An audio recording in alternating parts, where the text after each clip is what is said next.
هقول لك حاجة بس كمل معايا للآخر. الاستغفار مش بس للمغفرة، ده بوابة للرزق، للجواز، للشفاء، وحتى راحة البال. وهقول لك دلوقتي ليه ناس حياتها اتبدلت لما بدأت تستغفر بجد.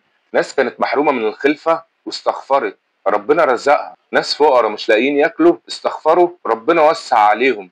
بنات نفسها تتجوز، استغفرت، وربنا بعت لها نصيبها. وناس كانت مريضة بقالها سنين أو محسودة أو تعبانة نفسيا، ومع الاستغفار ربنا رفع عنهم البلاء. مش سحر، ده وعد ربك. ربنا سبحانه وتعالى قال: فقلت استغفروا ربكم إنه كان غفارا يرسل السماء عليكم مدرارا ويمددكم بأموال وبنين ويجعل لكم جنات ويجعل لكم أنهارا. جرب تقول استغفر الله، مش مرة ولا اتنين. قولها وانت تايه، وانت موجوع، وانت بتحاول تقوم على رجلك. قولها وانت عارف ان ربك مش ناسيك.